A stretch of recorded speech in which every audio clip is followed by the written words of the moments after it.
Bab 616, Menyeberangi Acraepoid, Tuan Muda Song bagian 3. Xia Ruofei membuka esensi Drunken Eight Immortals dan Harmoni dengan Song Rui sambil makan dan minum. Mereka makan sampai jam 13.30 dan menghabiskan seluruh botol anggur sebelum mereka bangun. Tentu saja, Song Rui tidak bisa mengemudi setelah minum, jadi Xia Ruofei meminta Lei Hu mengatur agar seorang veteran mengantarnya. Xia Ruofei menghela nafas lega saat melihat Song Rui pergi dengan sekantong besar sayuran taoyuan dan sebatang rokok khusus di pelukannya. Xia Ruofei akhirnya menyuruh orang ini pergi. Jika dia tinggal lebih lama lagi, dia mungkin telah mencuri sesuatu yang lain. Orang ini hanyalah seorang bandit. Apakah dia bahkan memiliki sikap seorang tuan muda dari keluarga bangsawan? Setelah kembali dari Gunung Wui, kehidupan Xia Ruofei telah kembali ke keadaan damai. Saat hari dia minum sup berikutnya semakin dekat, Xia Ruofei mulai bersemangat. Semua bahan yang dibutuhkan untuk membuat boneka spiritual sudah tersedia. Jika tidak ada materi baru yang diperlukan di halaman konten baru, materi tersebut dapat mulai bekerja setelah konten dibuka kuncinya. Seiring berlalunya waktu, Xia Ruofei menghitung bahwa dia akan bisa minum sup itu lagi besok. Semuanya sudah siap, kecuali angin kencang. Sore harinya, Xia Ruofei baru saja menyelesaikan makan siangnya di kantin staf dan sedang berjalan menuju villa kecil ketika teleponnya berdering. Halo, Nona Tian. Xia Ruofei melihat ID penelepon dan menjawab panggilan itu. Telepon itu dari Tian Huixin, tapi Xia Ruofei tidak mendengar suara Tian Huixin. Sebaliknya, suara kekanak-kanakan datang dari ujung sana. Saudara Xia, mata Xia Ruofei melembut dan senyuman hangat muncul di wajahnya. Dia menjawab, Huan Huan. Huan Huan, apakah kamu merindukan kakak? Saya bisa membayangkannya. Kakak, kenapa kamu tidak datang menemuiku? Huan Huan berkata dengan malu-malu. Xia Ruofei berkata dengan canggung, akhir-akhir ini aku sibuk dengan pekerjaan. Huan Huan, apakah kamu sudah menjadi gadis yang baik? Apakah kamu mendengarkan orang tuamu? Saya sangat patuh. Ibu bilang kalau aku tidak memberi tanggapan yang baik, kakak Xia tidak akan menyukaiku lagi. Kata Huan Huan, kata-kata seorang anak kecil tidak ada salahnya.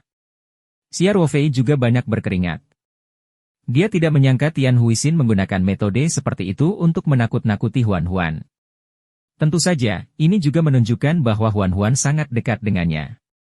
Saat ini, suara Tian Huixin yang sedikit malu terdengar dari telepon. Xia, jangan dengarkan omongan kosong Huan Huan. Gadis kecil ini menjadi sangat aneh akhir-akhir ini. Meskipun Tian Huixin mengatakan itu, hatinya sangat bahagia. Ketika Huan Huan didiagnosis menderita autisme, dia tidak akan mengatakan kata pun tidak peduli seberapa sering dia menggodanya. Saat ini, meski terkadang dia nakal, cara bicara dan komunikasinya tidak berbeda dengan anak-anak pada umumnya. Apalagi ingatan dan fokusnya yang baik masih ada. Keluarga MA sangat menghargainya. Semua ini berkat Xia Ruofei, jadi orang hanya bisa membayangkan betapa berterima kasihnya mereka. Nyonya Tian, apakah Anda sudah sampai di 3 gunung? Xia Ruofei bertanya sambil tersenyum. Ya. Kami baru saja turun dari pesawat, dan Huan Huan berteriak-teriak ingin bertemu Anda. Tian Huixin bertanya, Xia kecil, apakah nyaman bagi kita untuk datang ke pertanian sekarang? Xia Ruofei merenung sejenak dan berkata, saya pikir kita harus melakukannya dengan cara ini. Aku tidak ada urusan di sore hari, jadi ayo kita bertemu di kota. Bab 617, Dr. Xia bergerak lagi. Di wali kota Bandara Perdamaian di Sanshan. Setelah Tian Huixin, yang berpakaian luhur dan anggun, menyelesaikan panggilannya, Huan Huan, yang semanis boneka porselen, langsung bertanya, Ibu. Apa yang saudara Xia katakan? Tian Huixin tersenyum dan menyentuh wajah kecil Huan Huan yang lembut. Dia berkata, kakak laki-laki menyuruh kita menetap di kota dulu, dan dia akan datang menemui kita. Tapi aku ingin pergi ke peternakan. Huan Huan mencibir dan berkata, saudara Xia mengundang saya ke pertanian untuk memetik blueberry dan leci. Saya ingin makan leci. Leci hanya matang di musim panas. Tian Huixin berkata sambil tersenyum. Kamu tidak bisa berpikir kamu pergi sekarang. Huan Huan, apakah kamu ingin makan leci atau saudara Xia? Tentu saja, aku ingin bertemu saudara Xia lebih sering lagi. Huan Huan berkata tanpa ragu-ragu. Meski sudah lama tidak bertemu, kedekatan Huan Huan dengan Xia Ruofei tidak berkurang sama sekali. Hal ini membuat Tian Huixin, yang merupakan ibu Huan Huan, merasa sedikit masam. Namun, penyakit Huan Huan dibudidayakan oleh Xia Ruofei. Jika bukan karena Xia Ruofei, Huan Huan akan tetap menjadi anak bermata yang tenggelam di dunianya sendiri dan tidak mengungkapkan kata pun. Orang tua dari anak autis adalah orang yang paling memahami rasa sakit yang tak ada habisnya. Setiap hari, mereka akan melihat anak mereka sendirian, tidak peduli bagaimana mereka terjadi, dia tidak akan merespons, dan dari waktu ke waktu, dia akan kehilangan kesabaran tanpa peringatan apapun, sementara anak-anak mereka pada usia yang sama menikmati kegembiraan mereka. Orang tua, perasaan seperti itu sungguh tak terlukiskan. Oleh karena itu, Tian Huixin lebih berterima kasih kepada Xia Ruofei. Dia tidak terlalu iri dengan putrinya yang dekat dengan Xia Ruofei. Tian Huixin berpose dan tersenyum pada Huan Huan. Bukankah itu cukup baik? Saudara Xia memintamu untuk menunggunya di kota, dia akan segera datang untuk menemuimu, oke? Huan Huan mengurungnya dan berpikir sejenak sebelum berkata, baiklah. Aku tahu. Kakak Xia ingin mentraktir Cheng Cheng dulu, lalu bermain denganku. Huan Huan sangat bijaksana, kata Tian Huixin. Di sebelah Tian Huixin adalah seorang wanita muda berpenampilan kuyu berusia 30-an. Ketika dia melihat Huan Huan berada di dekatnya dan berbicara dengan Tian Huixin, dia tidak bisa menahan diri untuk tidak menunjukkan ekspresi sangat iri di matanya. Dahulu kala, Tian Huixin sama seperti dia. Setiap hari, ia akan membawa putranya ke berbagai lembaga rehabilitasi, membawa putranya melalui pelatihan persepsi, permainan pikiran, dan menyaksikannya menjalani hari-hari pelatihan yang berat itu. Namun, efeknya sangat kecil, dan semangatnya berada di ambang kehancuran. Kini, Huan Huan sepertinya telah menjadi orang yang berbeda. Dia lincah dan ceria. Tidak ada jejak gadis autis sebelumnya. Namun anaknya tetaplah penderita autisme parah. Sampai sekarang, dia bahkan tidak bisa mengatakan, Ibu. Tidak peduli seberapa keras gurunya berusaha, anak tersebut hanya dapat mengeluarkan suara samar-samar yang mirip dengan, Ibu. Anak itu berada tepat di sampingnya, berjongkok di tanah dan menatap seekor semut. Dia sudah lama berada di posisi ini. Tian Huixin menjemput Huan Huan dan tersenyum. Biun, aku akan membantumu mencari tempat tinggal dulu. Xiao Xia akan menemui kita di kota sebentar lagi. Terima kasih, Saudari Tian. Sui Beiyun berkata dengan penuh rasa terima kasih. Sui Beiyun tidak bisa berbahasa Kanton, melainkan Mandarin dengan aksen Sanshan. Faktanya, keluarga Sui Beiyun berasal dari Sanshan. Dia dan Tian Huixin juga menikah di Hong Kong. Karena itulah keduanya bertemu di lembaga rehabilitasi. Ketika mereka mengobrol, mereka mengetahui bahwa mereka berasal dari kampung halaman yang sama dan memiliki pengalaman yang sama di tempat yang berbeda. Itulah sebabnya keduanya menjadi lebih dekat dan perlahan menjadi teman baik. Namun, Sui Beiyun tidak seberuntung Tian Huixin. Pria Hong Kong yang dinikahinya pada awalnya memperlakukannya dengan cukup baik, terutama setelah Sui Beiyun melahirkan seorang putra untuknya. Namun, ketika Cheng Cheng kecil tumbuh dewasa, dia tidak dapat berbicara dan akhirnya didiagnosis menderita autisme dan epilepsi parah di rumah sakit. Sikap suami Sui Beiyun yang berasal dari Hong Kong berubah drastis. Dia sering pulang dalam keadaan mabuk, memukuli dan memarahi Sui Beiyun dan putranya. Apalagi saat Cheng Cheng marah atau berteriak di rumah, suami Sui Beiyun yang berasal dari Hong Kong akan menjadi sangat tidak sabar bahkan memukuli anak tersebut. Cheng Cheng awalnya memiliki hambatan sosial dan memiliki ketakutan naluriah untuk berkomunikasi dengan orang lain. Setelah dianiaya oleh ayahnya, ia menjadi semakin terisolasi dan kondisinya menjadi lebih serius. Seringkali Sui Beiyun yang dengan susah payah merawat anak tersebut dalam jangka waktu yang lama dalam pelatihan rehabilitasi, dan ketika kondisi anak tersebut akhirnya menunjukkan sedikit perbaikan, dia akan pulang ke rumah untuk dipukuli dan dimarahi oleh suaminya yang pemabuk, dan anak tersebut akan dipukuli. Segera menutup dirinya di dunianya sendiri. Pada akhirnya Sui Beiyun tidak tahan lagi dan memilih menceraikan suaminya. Dalam keadaan di mana keluarga suaminya dengan sengaja mempersulitnya, Sui Beiyun meninggalkan pernikahannya tanpa membawa apa-apa. Dia menerima segala macam permintaan yang tidak masuk akal dari keluarga suaminya, satu-satunya permintaan adalah agar anak itu diasuh olehnya. Cheng Cheng selalu menjadi beban dalam keluarga suami Sui Beiyun, jadi jika Sui Beiyun bersedia membawanya pergi, tentu saja mereka akan dengan senang hati menurutinya. Begitu saja, ibu dan anak itu meninggalkan mimpi buruk seperti di rumah. Untungnya, Sui Beiyun telah memperoleh hak untuk tinggal di Hong Kong. Putranya juga lahir di Hong Kong, sehingga ia bisa menikmati bantuan kesejahteraan. Selain itu, anak-anak autis dapat menikmati pelatihan rehabilitasi gratis di Hong Kong. Tian Huixin juga membantu ibu dan anak tersebut dari waktu ke waktu dan dengan antusias memperkenalkannya pada pekerjaan paruh waktu. Dia tidak bisa bekerja penuh waktu dan harus mengurus anak itu. Bab 618, Dr. Xia bergerak lagi bagian 2. Sui Beiyun bekerja keras untuk memulihkan anak itu, sambil melakukan beberapa pekerjaan untuk menghemat uang, dan mereka berhasil bertahan selama beberapa tahun. Namun, kondisi Cheng Cheng sangat serius. Otaknya memiliki tipe lesi organ, dan dia akan mengalami kejang dari waktu ke waktu, sehingga efek dari pelatihan rehabilitasi sangat lemah. Ketika mengetahui bahwa Huan telah pulih, hati Sui Beiyun dipenuhi dengan harapan, terutama ketika Tian Huixin dengan antusias membantu meminta bantuan Xia Ruofei. Dia bahkan telah mendapatkan persetujuannya. Sui Beiyun bahkan lebih bersemangat. Namun, Xia Ruofei sangat sibuk akhir-akhir ini. Jika Ma Ziming tidak menyebutkannya lagi, dia tidak akan mengingatnya.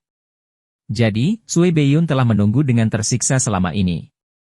Ketika Tian Huixin mengalami bahwa dia bisa membawa Cheng Cheng kembali ke 3 gunung untuk mencari pengobatan Xia Ruofei, dia benar-benar menangis. Sejak perceraiannya, Sui Beiyun tidak pernah kembali ke daratan. Dia bahkan tidak punya uang untuk membeli tiket pesawat, dan dia juga tidak punya waktu. Keluarganya juga berada dalam situasi yang sulit, dan dia tidak ingin khawatir pada keluarganya. Setiap kali dia menelepon, dia hanya akan memberitahu mereka kabar baik dan bukan kabar buruk. Setelah beberapa tahun, hati Sui Beiyun dipenuhi perasaan campur aduk saat dia kembali ke kampung halamannya. Di saat yang sama, dia juga mencerminkan untung dan rugi.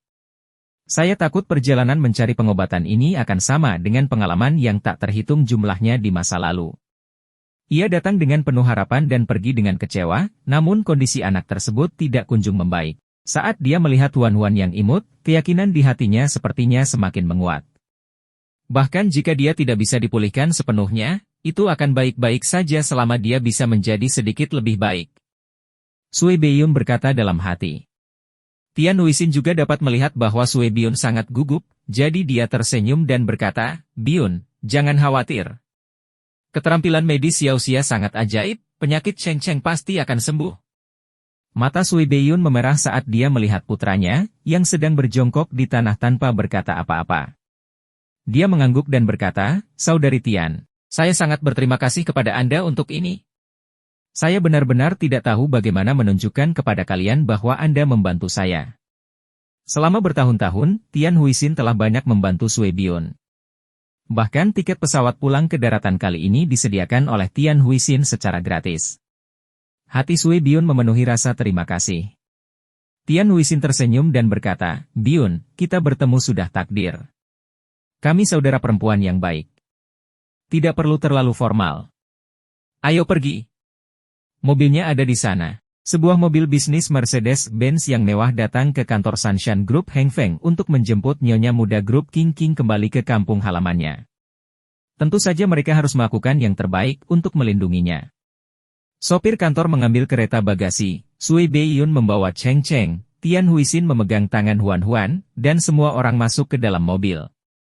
"Wu Tua, teleponlah ke Hotel Heng Feng dan pesan suite bisnis." Sui Beiyun menginstruksikan sopirnya. "Baiklah." Wu Tua dengan cepat berkata dan kemudian mulai menelepon. "Saudari Tian, tidak perlu memesan tempat yang bagus, cari saja hotel." Sui Beiyun dengan cepat berkata. Hotel Heng Feng adalah hotel super bintang 5. Kamar standar normal berharga 1.000, dan bisnis suite berharga lebih dari 3.000 sehari. Ini terlalu berlebihan bagi Sui Beiyun. "Beiyun, kamu tidak perlu khawatir tentang ini. Aku akan membayar semua pengeluaranmu di 3 gunung." Tian Huixin berkata sambil tersenyum. "Itu lebih mustahil lagi. Hotel ini terlalu mahal." Tian Huixin terkekeh. "Ini adalah hotel keluarga kami. Kantor telah memesan kamar sepanjang tahun. Itu tidak sia-sia." Melihat Sui Beiyun masih ingin menolak, Tian Huixin melanjutkan, "Xiao Xia ada di sini untuk merawat Cheng Cheng. Bagaimana lingkungannya bisa terlalu buruk? Kamu tidak boleh membiarkan Xiao Xia mentraktir Cheng Cheng di hotel kecil di pinggir jalan. Mendengar perkataan Tian Huixin, Sui Beiyun tidak menolak, tetapi berkata dengan mata merah, "Saudari Tian, terima kasih." Demi anaknya, Sui Beiyun rela melakukan apa saja. Dia sudah berutang budi pada Tian Huixin, jadi dia akan tinggal di Heng Feng kalau begitu. Dia hanya akan membalasnya di masa depan. Setelah melakukan reservasi, Tian Huixin mengirimkan nomor kamar ke Xia Ruofei. Mobil bisnis Mercedes-Benz dengan cepat sampai di Hotel Heng Feng yang terletak di lokasi utama pusat kota. Di bawah pengaturan Wu yang lama, Tian Huixin dan yang lainnya segera check-in ke Business Suite 1808. Suite ini memiliki kamar tidur, ruang tamu kecil, dan balkon dengan pemandangan luas. Sui Beiyun memandangi Business Suite yang didekorasi dengan mewah dan merasa tidak nyaman. Dia bahkan tidak tahu di mana harus meletakkan tangannya. Karena Tian Huixin telah memesan kamar tersebut, pihak hotel bahkan telah dengan cermat menyiapkan sepiring buah besar. Bahkan ada beberapa mainan dan jajanan yang disukai anak-anak. Begitu Cheng Cheng memasuki ruangan, dia menerkam mainan itu. Meskipun mainan di hotel semuanya adalah boneka Barbie dan beruang mewah yang disukai para gadis, Cheng Cheng juga sangat menyukai mainan mewah. Begitu dia mendekat, dia akan memeluk seekor beruang mewah berwarna merah muda dan langsung berbaring di atas karpet, bermain dengannya dengan sangat gembira. Cheng Cheng, hati-hati, jangan mengotori mainannya, Sui Beiyun segera berseru. Tian Huixin tersenyum dan berkata, tidak apa-apa, Biyun. Biarkan Cheng Cheng bermain. Bagus kalau anak menyukainya. Kamu juga harus duduk. Jangan gugup, saat Xiao Xia datang, kamu bisa memberitahunya tentang kondisi Cheng Cheng, dia pasti punya solusinya. Sui Beiyun mengangguk dengan berat. Padahal, pada awalnya Sui Beiyun sama dengan Tian Huixin. Dia tidak percaya ada orang di dunia ini yang bisa mengobati gangguan spektrum autisme. Hingga saat ini, hal tersebut merupakan masalah yang mendunia. Tidak ada obat yang efektif sama sekali, dan mereka hanya dapat mengandalkan pelatihan rehabilitasi untuk memperbaiki perilaku anak. Namun, kesembuhan Huan-Huan adalah fakta yang tidak dapat diragukan. Tian Huixin duduk di sofa dan mengobrol dengan Sui Beiyun. Huan-Huan berlari untuk bermain dengan Cheng Cheng, tetapi Cheng Cheng bersikap seolah-olah tidak ada orang di sekitarnya. Tidak peduli apa yang dikatakan Huan-Huan padanya, dia menutup telinga. Dia hanya bermain dengan boneka beruang di tangannya, dan terkadang dia bahkan membuat beberapa suku kata yang tidak berarti.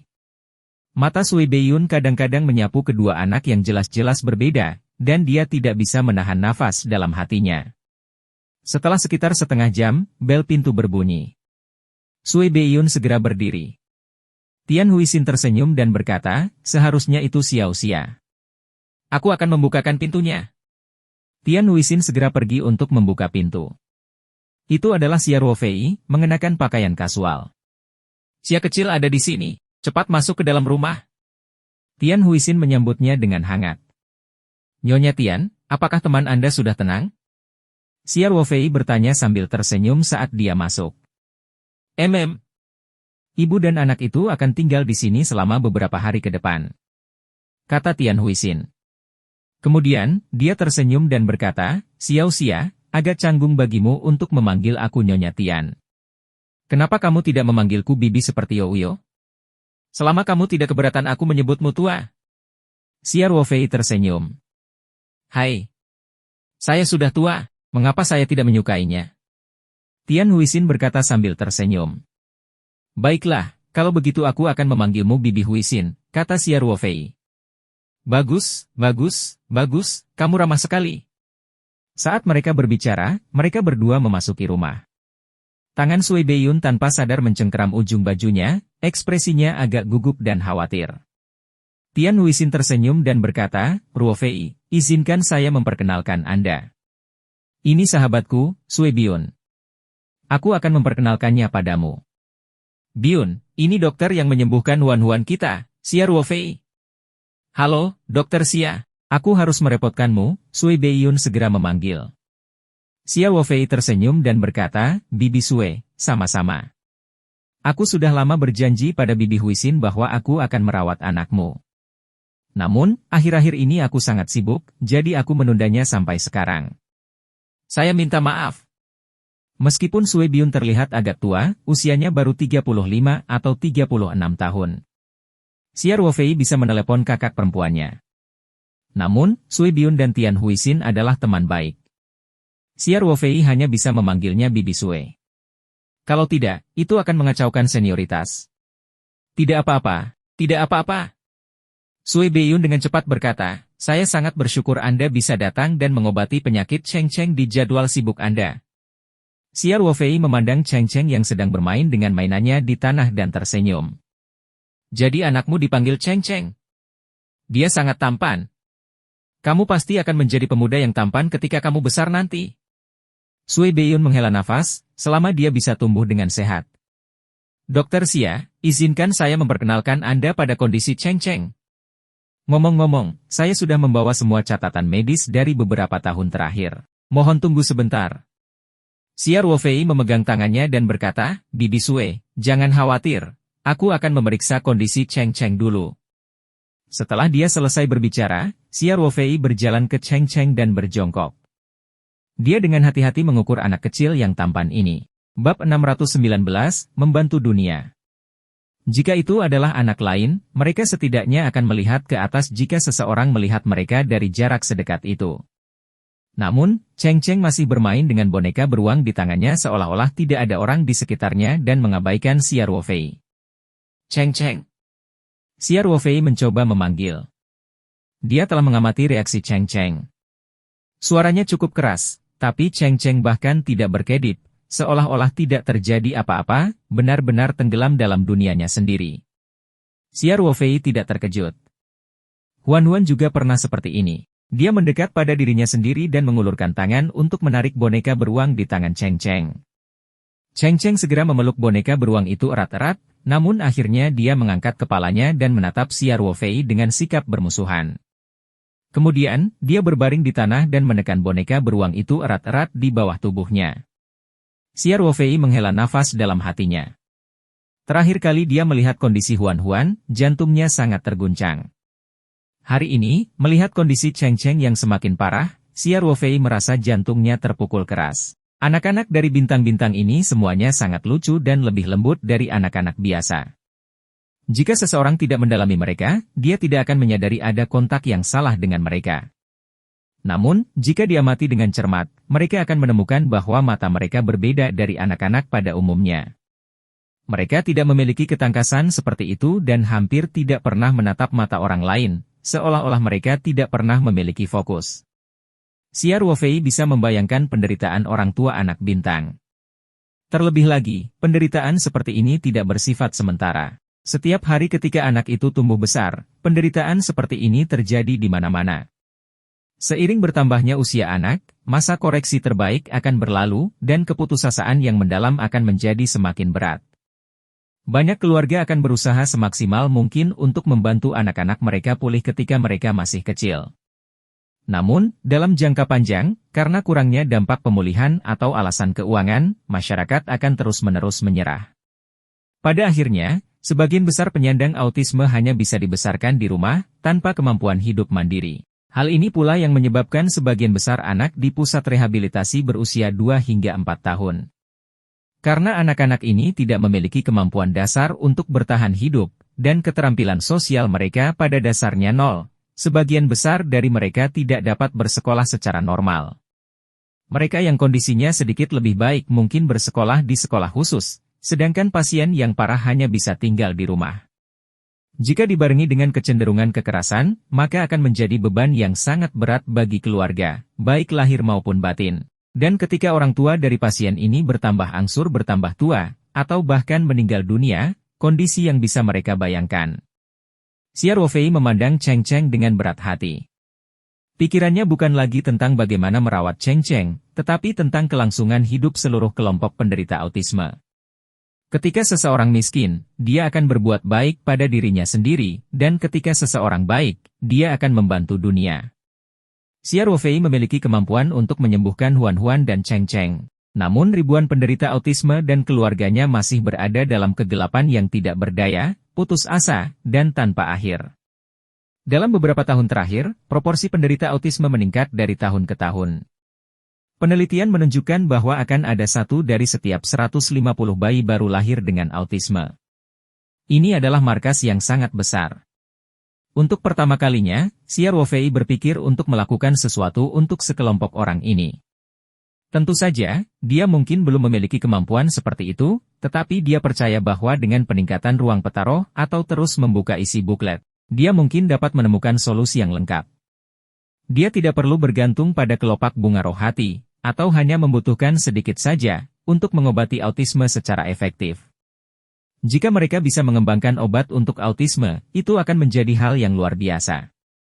Ini bahkan lebih bermakna daripada menyembuhkan kanker. Anak-anak adalah masa depan dunia ini. Sui Beiyun juga dengan gugup memperhatikan Xiar Wofei. Dia melihat bahwa setelah Xiar Wofei melakukan percakapan sederhana dengan Cheng Cheng, dia terdiam. Hatinya sangat gugup dan jantungnya berdebar kencang. Ketika Xiar Wofei berdiri, Sui Beiyun dengan cepat melangkah maju dan bertanya, "Dokter Xia, bagaimana kabarnya?" Xiar Wofei memiliki senyum hangat di wajahnya. "Bibi Sui, jangan gugup, aku hanya ingin tahu situasi Cheng Cheng." "Dokter Xia, kalau begitu saya akan menunjukkan rekam medis Cheng Cheng." Sui Beiyun mengangguk berulang kali. Xiar Wofei sedikit mengangguk. Meskipun dia tidak perlu melihat rekam medisnya, Sui Beiyun akan merasa lebih tidak nyaman jika dia tidak melakukannya. Seringkali, Xiar Wofei sangat memperhatikan perasaan orang lain. Ketika Sui Beiyun pergi mencari rekam medis, Tian Huixin memberitahu Xiar Wofei dengan tulus, "Xia kecil, maafkan aku telah merepotkanmu kali ini. Tak mudah bagi Biyun mengurus anaknya seorang diri. Dia sangat menderita selama ini. Dia juga berasal dari Gunung Tiga, jadi setelah saya mengenalnya di pusat rehabilitasi, kami menjadi saudara yang sangat baik. Anda harus membantunya. Ini adalah harapan terakhirnya." Xiar Wofei tersenyum dan berkata, "Bibi Huixin, jangan khawatir. Karena aku sudah berjanji padamu, aku pasti akan melakukan yang terbaik." Dan pada titik ini, Xiar Wofei melihat ke arah Huan Huan yang tertidur di sofa dan berkata, "Bukankah saya sudah memiliki pengalaman perawatan sebelumnya? Menurutku kali ini tidak akan menjadi masalah besar." Bab 620, Membantu Dunia Bagian 2. "Bagus, bagus," Tian Huixin berkata dengan gembira. "Huan Huan baru saja membuat keintahuan karena ingin bertemu denganmu, tapi dia segera tertidur. Dia masih anak-anak." Xiar Wofei tersenyum dan berkata, "Dia baru saja turun dari pesawat. Dia pasti lelah. Biarkan dia tidur nyenyak. Maka kamu tidak diperbolehkan pergi nanti." Tian Huixin berkata sambil tersenyum. "Kalau tidak, saat gadis ini bangun dan mengetahui kamu datang dan pergi, dia pasti akan membuatku gila." "Baiklah, baiklah, baiklah. Aku pasti akan menunggu putri kecil kita bangun sebelum pergi." Xiar Wofei tertawa. Saat ini, Sui Beiyun menemukan rekam medisnya. Ada setumpuk catatan medis yang tebal, beberapa di antaranya jelas sudah sangat tua. Catatan medis ini adalah gambaran sebenarnya dari pencarian pahit Sui Beiyun untuk mencari obat bersama anaknya. Xiar Wofei memeriksa setiap rekam medis, laporan tes, dan laporan elektrokardiogram dengan sangat serius. Dia baru berbaring setelah lebih dari setengah jam. "Dokter Xia, apakah kondisi Cheng Cheng serius?" Sui Beiyun bertanya dengan tidak sabar. Dibandingkan dengan kondisi Huan Huan, kondisinya lebih serius. Terutama epilepsi. Xiar Wofei berkata, "Tapi itu seharusnya tidak menjadi masalah besar." Xiar Wofei tidak mengatakan hal yang tidak masuk akal.